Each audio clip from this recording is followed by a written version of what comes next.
Hey, welcome back, guys, for another one of my presentations. We're going to be looking at um, the. If I can get this thing to change. There you go. Okay, we're going to be looking at the New Republic from 1789 to 1801. Okay, remember to make sure you take notes, make sure you do your reading, and make sure you do your study guide for this material. Okay, we're just kind of a review part for this one. I don't know why this is going back the other way for me. Okay, here we go. I think I got it figured out now.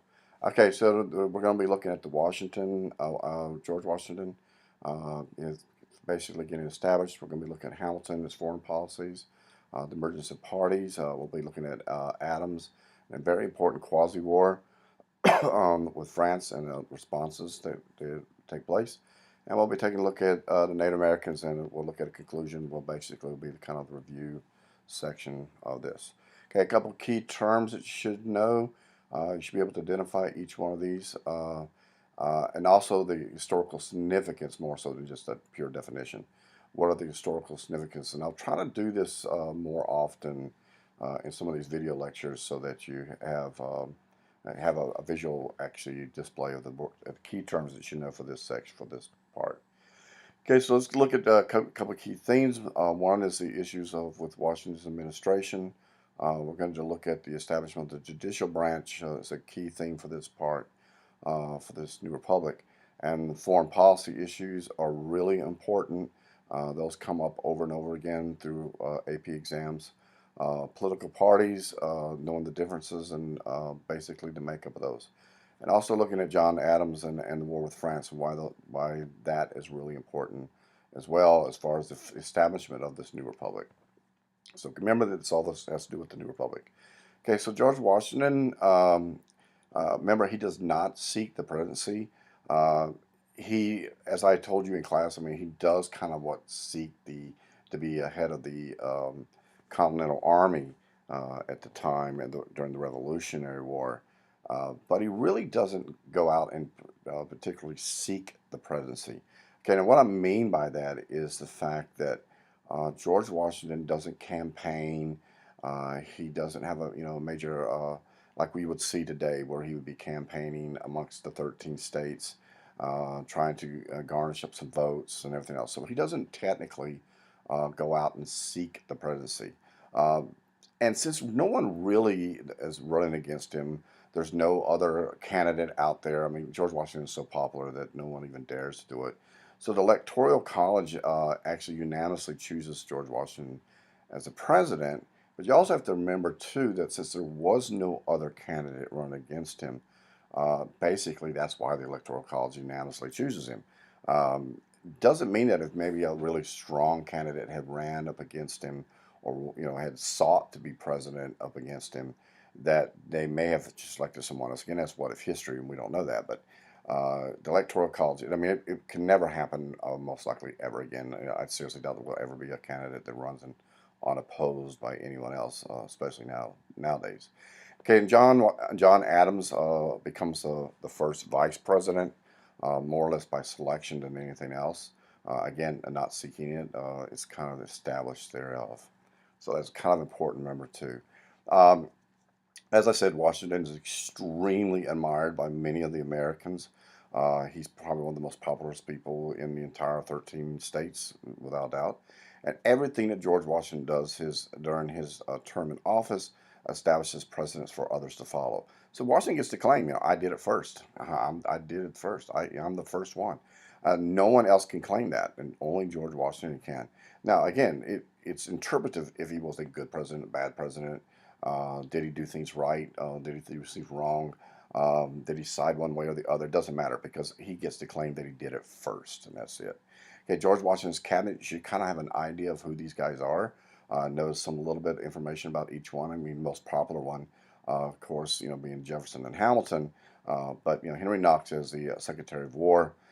Edmund Randolph was the Attorney General. That's what AG stands for. And Thomas Jefferson, Secretary of State, and Alexander Hamilton, Secretary of Treasury.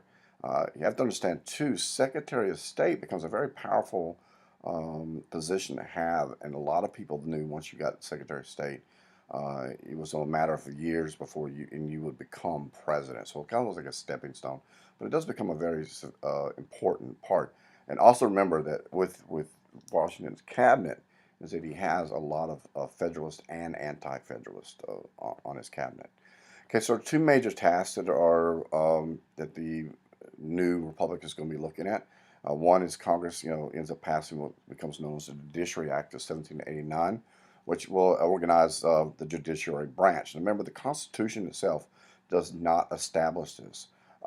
It establishes the authorization to establish the judiciary branch, and it does set up some rules and regulations for the judiciary branch as a third branch of government, but it doesn't actually set up the courts and everything. So the Judiciary Act of 1789 does establish the Supreme Court with 6 members. It has 5 justices and 1 chief justice, and John Jay becomes the very first chief justice of the Supreme Court. And then it also establishes the federal courts in each state. Uh, by establishing the federal courts in each state, the Supreme Court actually sets itself up as the ability to review all state court decisions. So, in other words, any court decisions that are made by the federal courts within the state, and it's still the way it is today, that the Supreme Court, has the right to look at those court cases. You can appeal it up to the Supreme Court, and then the Supreme Court can look at those cases and determine if they are or are not constitutional, or if it needs to be redone or appealed or repealed, whatever happens the case may be. So it does establish that. Okay, the second one is actually the Bill of Rights. Now, the Bill of Rights is the primary author of the Bill of Rights, and he has some help, but it's James Madison. Guys, I can't stress enough for you to know what the Bill of Rights are, what the first 10 amendments, which, basically makes up the Bill of Rights. And this kind of a drawing kind of gives you a good one. So I would kind of, if I were you, to kind of familiarize yourself with this.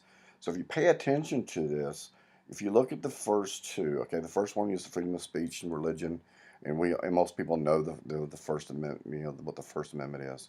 Okay, and you look at the second one, it's the right to bear arms. And what I'm trying to point out is that this has a pattern to it.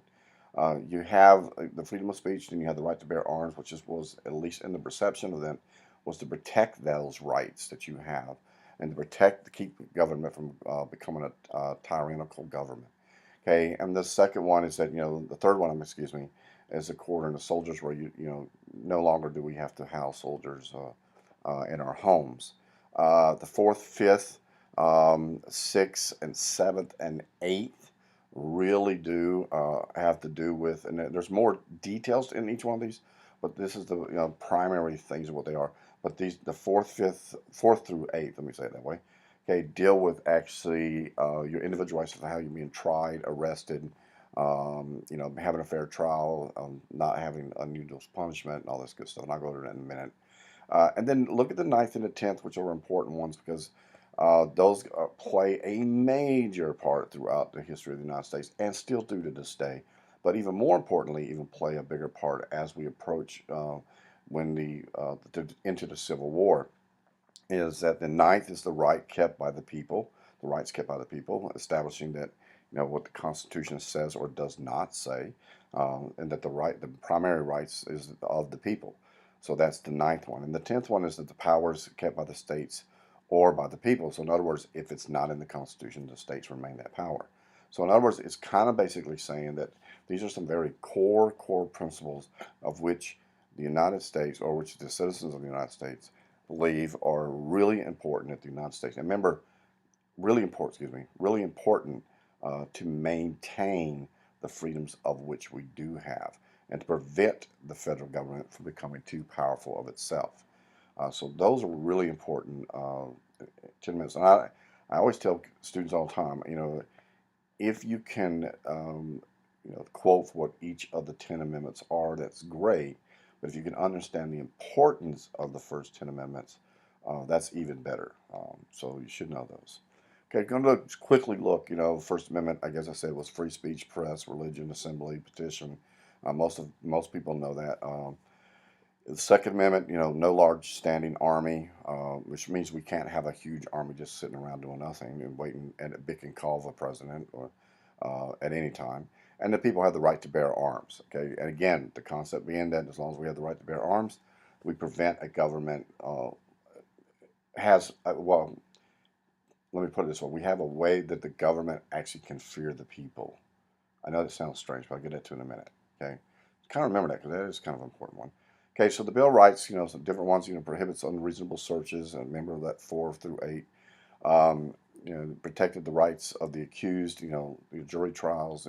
No cruel and unusual punishment. That's always argumentative, especially with capital punishment. That one kind of gets fuzzy at times. But the big one is power is reserved to the states and the people, and that is a core issue that has divided the states many and still does today with state rights states versus states that believe that more that in the more federal power, central government being more important. Okay, Alexander Hamilton, the first Secretary of Treasury. Some people, say Hamilton was a horrible person. It was terrible that he was in Washington's cabinet. It's again, I don't think that's really a good argument, but again, interpretation is important. But he does serve as George Washington's aide during the Revolutionary War, and he did believe in that that it was important to concentrate the debt in the national government instead of having it within the states. And he also believed that success of large investors would be linked to the success of the national government. So those large investors, kind of pro-business, that if they would invest into the country itself, then the national government would succeed. So he is very pro-business, like most Federalists are. Uh, at the time, when the government, when the Constitution gets ratified and the government kicked off, U.S. debt is at about 54 million. Now, I'm not sure exactly what that translates, by dollar, of what it translates in today's economy, but it would be in the billions. So because with inflation and everything else. But Hamilton actually hopes to pay off the foreign debt and have the national government assume all the state's debt. Now, if you think about it for a minute, basically what he wants to do is he wants to say, okay, we're going to pay off the foreign debt, and we're going to assume all the debt that the states had. And remember, prior to the Constitution, that the states were independent, and so the AOC basically, remember, there was no central government. So, and during the American Revolution, the states are, well, at the time they're colonies, but they all assumed debt of themselves. They acquired debt within them of themselves. Hamilton wants to assume all that debt by the national government, have the national government actually assume the debt. So take the debts away from the states, and we'll pay off the foreign debt, and we'll pay off these debts from the, especially that were acquired through the American Revolution. Now, it's a good idea to a large degree, and some of the states actually do support it. But there are others, such as like Virginia, and I think Kentucky is one of them, that had already paid off their debts. They paid them off almost immediately. And so they really have a problem with this. And again, a lot of these states that had already paid off their debts were the anti-federalist states. So they feel like, well, wait a minute, why are we, why is the government as a whole, because we're going to have to help do this, or are we going to help pay off other states' debts? To just so that the government, has that more power over everything, or at least how they viewed it as everything.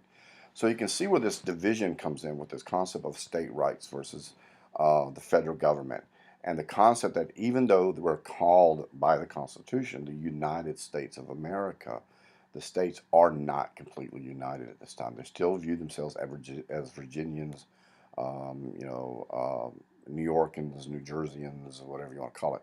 Okay, whatever state you want to pick, or at least of the 13. So they're still viewing themselves as independents.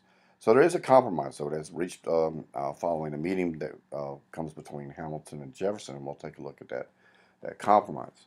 So basically, the compromise is that representatives from the South finally agreed to the assumption of the states' debts by the national government, and they agreed to this because they wanted the U.S. Capitol to be located in the South. And as you know, or should know, it was established in Washington D.C. Um, there's a lot of questions that people always ask: why would the South want to do this, and why would they want the capital within the South? Again, it's partially because of the fact that concept of that fear of the big government, and a fear that if the national government, if the U.S. Capitol was located in the north, in the industrial area, and more than the agrarian in the south, that the the smaller states or the agrarian states, the less industrialized states, and again, we're not talking about industrial revolution yet, but that the power that they would have more say, and it would be a safer bet for them.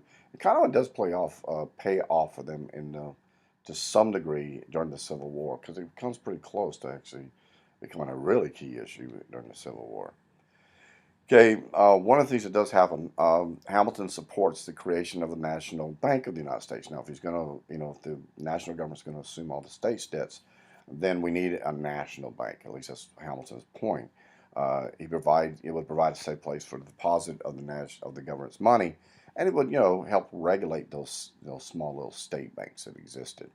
And the only problem with this was that the big question, especially if you were Jeffersonian or if you were an anti-federalist, was the question of was it constitutional? And that's really a big question. Now, if you're, like I said, if you're Jeffersonian, if when I say Jeffersonian, I mean those that were anti-federalist, that will later become known as the Democratic Republican Party, but they have a very strict interpretation of the Constitution. So they say no to the Bank of the U.S. Basically because the Constitution does not give Congress this power. Um, Now, since the Constitution did not specifically state that Congress could establish a Bank of the United States that would be able to regulate the state banks, therefore, if that's not in the Constitution, therefore that power relies within the states. Okay, remember that Ninth and 10th Amendment, especially the 10th Amendment of the Bill of Rights. Okay, now, but if you're Hamilton or a Federalist, remember you have a loose interpretation of the Constitution, and of course you say yes to the bank. They do this because of the elastic clause that is in the Constitution. It's also known as the necessary and proper, excuse me, clause. Can't speak. And so basically, it was saying that Congress has power to make, this is a quote, make all laws necessary and proper to carry out its functions. The only thing you have to do is you have to determine that it is a necessary and proper. Now, if you're a Hamiltonian, if you're a Hamilton himself, and you want to establish this bank, your purpose is you want to establish the bank. Remember, you want to assume the state's debts, and you want to be able to create this bank so that there is a central bank of which we can pay this off, and then by doing so, we also control the state bank so that they don't go out and accumulate more debt of which we end up having to pay for. Argumentatively, it's a good argument. Again, interpretation becomes a whole different thing. But the bottom line is that Washington ends up agreeing with Hamilton, and he does sign the bank bill into law, which created the Bank of the United States. That charter is basically a bank charter. It lasts for 20 years, and we're going to revisit this because later on with Jefferson and Jackson, later on when this issue rises back up again. Okay, the Whiskey Rebellion takes place. It's yet another Hamiltonian policy beginning to tax. Whiskey was really popular at the time, so we have to build some taxes. I mean, taxes are important. Just excessive taxes is what the thing was. But if uh, the problem was that it was taxing something of which, especially Western Pennsylvania farmers were benefiting from with the sale of this whiskey, manufacturing of it. So Hamilton places a tax, a 7 cents per gallon tax on whiskey. And unfortunately, the farmers began to protest. They began to intimidate tax collectors, um, uh, almost to the point of being, extremely violent toward the tax collectors. Well, Washington establishes the no violent resistance policy. Okay, basically, Washington himself, being the commander and still being in that military mode, I guess, he leads a force of 13,000 strong into Pennsylvania to put this rebellion down.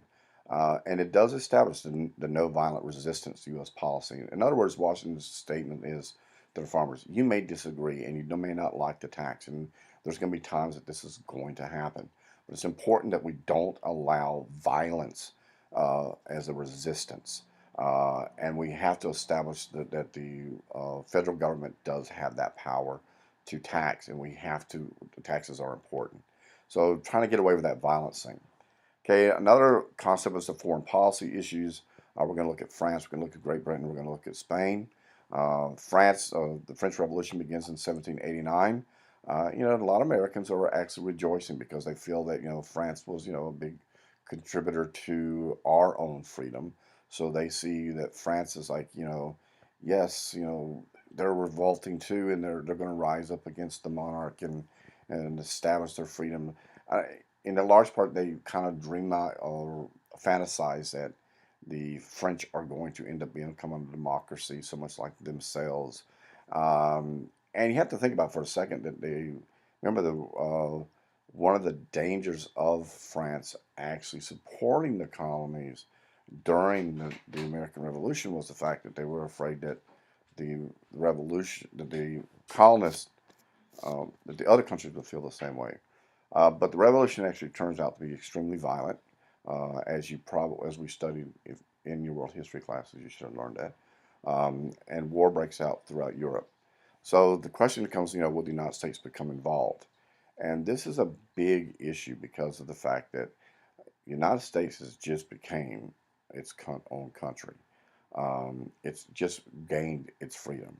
So, should we be involved? Of course, if you were Jefferson and you or Jeffersonian and believe in the same policies as Jefferson, because Jefferson was a big French, he loved the French. He feels that this is a great thing, and he's hoping that the United States will become involved. Uh, France sends its diplomat Edmund Ghent to um, to the United States. There is some issue about if he actually is a French diplomat because of the fact of the revolution that's going on. Washington surprises everyone at the time, though, and he declares America's neutrality in the European War. Uh, this has a popular element and a negative element to it. Because basically we had an alliance with France. By thumping his nose at this alliance, Washington says, "Hey, we're not going to get involved. Yeah, you did come and help us out, but we're not coming to help you out." And you have to think about Washington's concept is that we're a young nation, and getting involved in a war at this, our infancy age would not be a good thing for us economically, for a large part, and security wise, it would be not really wise for us to do so. Um, at the same time, you have problems with Great Britain. We have extreme strained relations with Great Britain. First of all, British troops never left the forts in the Northwest Territory, even after the Treaty of Paris stated that they had to. British still begins to seize American ships and impress American sailors into service. And basically, what impressment was is the fact that the British ships, excuse me, would capture the American ships, take the sailors that were on the ships, and declare, "You're not really American. You're actually British citizens." So that it's that taste in their mouth that well, you're still British, even though you may have won the war. You're still British. So they make them serve on the British ships. So now this definitely doesn't make Jefferson happy because again, he doesn't have a great love for Great Britain, whereas Hamiltonians were more pro-British, and I'll get to that one in a few minutes too. Okay, so to avoid war with Great Britain, Washington sends his trusted John Jay over to Great Britain to establish a treaty.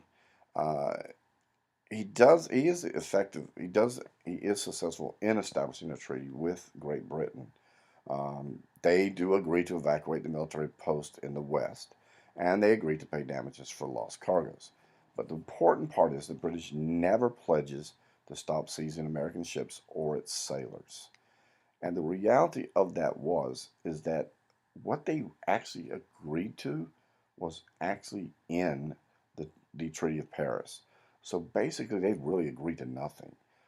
It's great on paper, but it meant nothing. So it's a very unpopular treaty because I said it doesn't accomplish anything. It becomes extremely unpopular with the Americans, especially again with Jeffersonians, that split being there, and the trading rights for neutral nations were not being protected. Uh, But if you're on the flip side of that, Washington could declare somewhat of a victory because it did, in fact, avoid an all-out war with Great Britain, which we didn't want to get involved with again. So it does become unpopular. Now we also have Spain. There were two major concerns that we have to deal with Spain. One is the American access to the ports of New Orleans, uh, having control of that or having access to that without having to pay, tribute to a large degree. The ship up and down the Mississippi River, which was a vital artery for foreign trade. Um, so that's an issue that we have to deal with. And the boundary dispute in the southeast between what is the actual line of that the Americans have versus what Spain has. And there's the controversy of who has what and what part is Spain's and what part is the United States. Remember, Spain is in control to a large degree of at least that portion of Florida. So Pinckney's treaty, which also is known as the Treaty of San Lorenzo, um, it ends up granting Americans free access to the Mississippi River and New Orleans. We don't have New Orleans yet. That comes about with the Louisiana Purchase. Um, but it also establishes the 31 degree parallel as a U.S. boundary with Florida. So that this treaty actually becomes extremely popular. This was a great treaty. It's one of the most successful treaties, or the first successful treaty that we established as a new country. It's extremely popular in the United States, and it's nothing like that shameful Jay's Treaty. Okay, looking at political parties, you have the Federalists, and these are some of the key ones. You have Hamilton, Adams, and Washington. Even though Washington really doesn't have a political party per se, but he does lean more toward the Federalist ideologies to a large degree. The Federalists are mostly in the Northeast. They believe in strong central government. They're pro-business. They believe in a loose interpretation of the Constitution, and they are definitely pro-British. Okay, now the Democratic Republicans, and this is where we're going to switch. Instead of calling these anti-federalists from now on, they're going to be known as Democratic Republicans because the parties actually begin to form, even though Washington warns against them. Okay, so who's Jefferson? Excuse me. Jefferson and Madison are your two key ones, and the Democratic Republicans. Most Democratic Republicans are located in the South and the West. States' rights is a major issue with them. The farmers, the agrarian type of society. They believe in a strict interpretation. If it's not in the Constitution, then the federal government has no power. And the Democratic Republicans are actually pro-French, so that's why they kind of sided with the French during the French Revolution and thought it was a great thing. Now, George Washington, in his farewell address of 1796, states, however, political parties may now and then answer popular ends, they are likely in the course of the time and things to become potent engines by which cunning, ambitious, and unprincipled men will be enabled to subvert the power of the people and to usurp for themselves the reins of government, destroying afterwards the very engines which have lifted them to unjust domain. Again, Washington is not a prophet in any way, so form, but he is prophetic to a large degree because Washington is actually warning that the concepts of the party system, if we allow it to develop, that the people will begin to use the party and will begin to subvert that power into where only do what is good for the party, and that's it. So, in a large degree, if you look at parties today, we look at the party systems we have today, Washington was correct. It did happen. Um, Now, Washington serves for 8 years. He leaves office because he wanted to, not due to term limits. There were no term limits at this time. There's nowhere in the Constitution at this time that it established term limits for a president. So, in other words, George Washington could have kept running and kept running and kept running until he died. But he doesn't. He only serves 2 terms. By doing so, he kind of sets a precedence for a two-term presidency. But again, remember, it is not in the Constitution. That does not get established until the 22nd Amendment after FDR. So remember, George Washington could have kept running. If you ever get a question like that, how many terms did Washington or Adams, how many terms could they have ran for? Okay, it's unlimited. There was no limits to that. Washington actually states that anyone that would do this more than 2 terms was nuts. And I'm paraphrasing, but that's basically what he says. Okay, he does warn against tangling alliances, and of course, he warns against the parties in his farewell address. Okay, so John Adams becomes the president. He's the former member of the Continental Congress. He's from Massachusetts. Of course, he's from the North. He served as diplomat of France during the American Revolution, and was Washington's VP. But he is a die-hard Federalist, and I mean a die-hard Federalist. Now, during the election of 1796, you have Jefferson versus Adams. Without doubt, Adams wins the election. But because, at the time, the way the Constitution was written, whoever won became president. Second place became um, vice president. Third place became secretary treasurer, and their source, so forth. Okay, but so you end up with a president from one party. Jefferson is the Democrat Republican from another party. So imagine the same concept, let's say this last presidential election, 2012, when you had Kerry and Obama running against one another. When Obama would have won, and then John Kerry would have been his VP. Probably not a good mix. That later does get fixed by the 12th Amendment, though, so that they run on tickets instead of against one another, and then they select their own candidates. Now, imagine if you were Adams. You become president, and you become president after following after a very, very, very popular president, and like I said, somebody that set all the precedents, at least to that time. So you're following somebody really, really, you know, very popular president, but tough to do. And immediately he is faced with what becomes known as the XYZ Affair of 1797. So basically, France is angered by America's treaty with England, that Jay's Treaty. Remember, we kind of snubbed our nose at France. We would declare ourselves neutral in the French Revolution, and we have nothing to do with it. So we kind of really cite France, and France is pretty upset with us.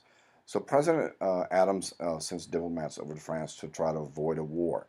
Now, here's the thing about this is that it's a war that some do not believe is even a possibility. France has not said that they're going to declare war on us. They haven't even hinted at that we're going to declare war on us, but they are angry with us. So Adams interprets that it could possibly lead to a war. This is what sets up this whole XYZ affair if you believe that we were going to go to war with France. Um, France initially refuses to meet with the U.S. delegation. They ask for a $250,000 bribe. The delegations that are there refuse to pay to even talk to the diplomats, and so a major anti-French sentiments sweep over the nation. Unless you're a Jefferson or a Jeffersonian, you kind of say, well, they deserve this because of the way we treated the French.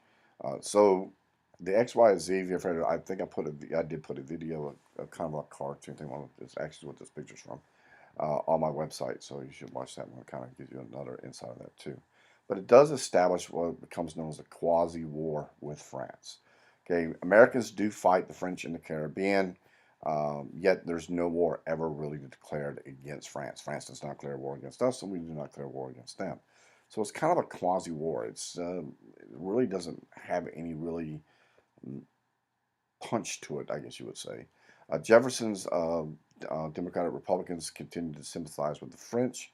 Um, but since the Federalists actually, and that's Adams, group, controls Congress, they passed legislation to try to suppress any opposition to war with France. So basically, what they try to do is to set it up so that you really couldn't say anything against it. So they passed two acts. These are two separate acts, but they're always referred to together. The Alien and Sedition Acts of 1798. Um, so they're basically a series of acts aimed to suppress any opposition to this conflict with France. So the aliens part is that the president could repeal any foreigner deemed to be a threat to the nation. So any foreigner the president decides, or the Federalists basically in Congress, decides that is a threat to the nation, and that's just purely interpretation. Yeah, I think you're a threat. Get out. Um, Foreigners could be deported or jailed by the president during a time of war. And again, war is not clearly defined, so therefore, remember this is not a declared war. So therefore, does he have the right to do this, to actually deport them? And then to circumvent any chance of anyone um, gaining the right to vote and having a voice, they changed the residency of citizenship to increase from 5 to 14 years. So imagine if you had like one more year to go, and you would in your fifth year, and then you could actually become a resident of the United States. Now it jumped up to 14, so you've got another um, you know several more years. I can do math in my head. Sorry. Okay. Now, the sedition part of this is that it's basically aimed at the free speech concept. It becomes the very first debate, and major debate in Congress. That makes it illegal to defame or criticize the president or the government. So, in other words, you cannot say anything against the president. So, you couldn't talk about Adams publicly. If you did, you could be arrested and placed in prison. If you talked about, criticized the government, which basically, if you criticized the Federalists, you got put in prison. So it basically was aimed at silencing the war critics, and it clearly, without doubt, violated the First Amendment. Um, Jefferson actually wrote that, when the people fear the government, there is tyranny. When the government fears the people, there is liberty. Okay, so the impact of the alien seditionists is the Federalists acted as if the war would break out at home. It was just a matter of time. So remember, this war has not broke out at home. France has not hinted that it's going to declare war on the United States. They feel very upset with the United States, but they have not hinted that they're going to declare war on the United States. And the Jeffersonians claim that there is no proof that the fact that this war is going to take place. But they also do say that, the Jeffersonians actually point out that this is proof that individual liberties were threatened if the central government was too strong. Remember that whole argument between Federalists and Anti-Federalists during the Constitutional Convention, the fear of a strong central government. And this is what Jefferson and them are saying. This is why we said that, because this is a central government that is becoming too strong and trying to curtail any opposition to the government. So, in turn, the Jefferson and Madison write what would become known as the Virginia and Kentucky resolutions. Basically, states have fundamental rights that the federal government cannot abridge. Number two, the U.S. Constitution exists as a contract. I spoke about this in class extensively between the federal and the state governments. It's not a covenant or anything like that. It's a contract, which means if you break the contract, then we have the right to do something about it. And the states can nullify federal laws that they judge to be unconstitutional. This sets up the concept of nullification, which will become a prominent case in the War of 1812. It also becomes with the Civil War later on. So nullification, remember that word, it's going to come up a lot. Okay, so basically, as I said, Vice President Thomas Jefferson writes the Kentucky's resolution, and James Madison writes the Virginia's resolution. And the ironic part of this is that, Thomas Jefferson is the vice president under Adams, and he's the one actually instigating this. So they're totally, at odds with one another. So remember that 12th Amendment fixes that little problem later on. Okay, we're going to quickly look at some of the treatment of Native Americans. There's time I'm trying to speed this up so we don't take too long. Henry Knox, establishes or implements the policy of assimilation. This is not the same assimilation that the Spanish had with the Incas and the Mayans and stuff. They don't believe, he's not promoting intermarriage with the Native Americans. It's basically a concept that that the Native Americans should assimilate into American culture, into European culture to a large degree, because the basic belief was that the American culture was superior to the Indian culture, therefore they should be the ones that comply or convert or can assimilate into American culture. Um, Native Americans, there are some that do assimilate, and the Native Americans within the East basically use both traditional and European items. They begin to assimilate. Some of them do. But even though there are those, and especially in the East, that actually do assimilate, many of the whites still see the Native Americans in the Ohio Valley as a major barrier to their own expansion.